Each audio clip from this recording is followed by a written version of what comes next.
Korporeeshiniin humna ibsaa Itoophiyaa akka lakkoofsa Itoophiyaatti erga onkololeessa 14 bara 2016 roobii dheengaddaa ta'e eegalee ibsaan naannoo Beenishaangul Gumuz magaalaa fi godina Asoosaa guutuutti tajaajilli ibsaa addaan cituu beeksisee jira.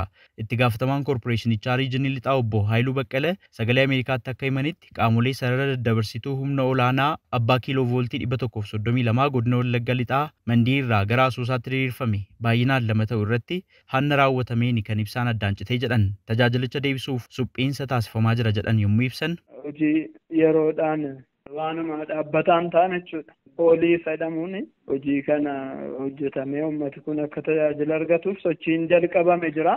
Sochii kana immoo hojjetoonni humna ibsaa Naqamteerra gara sanatti adeeman jiru. Garuu hojjetoonni bakka sana jiran muraasni immoo hojiin kun akka eegaluuf har'a pooliin gara sanatti adeemaa jira. Taaworicha deebisanii hojjechuun inni gana karoora fuulduraadha.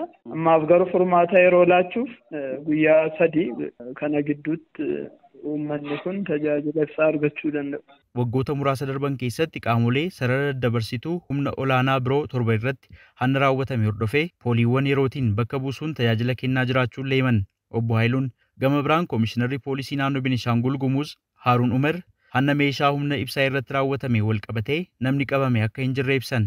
አካባቢ ላይ አድማ ቢተናም ፖሊስም አለን ይሄን ፍለጋ እንዲቀጥሉ ነግረናቸዋል ናannoo sanarraa hoggara bittinneessaas poolisiis qabna akka isaan namoota hanna waan kana raawwatan barbaadanis itti himneerra hanga ammaatti gabaasni qabamaniiru jedhu nuuf hin dhufne kuni hanna ifaa ta'edha malee rakkoon nagaa naannoo sana hin jiru naannicha keessa rakkoon nagaa hin jiru jechuun dubbatan.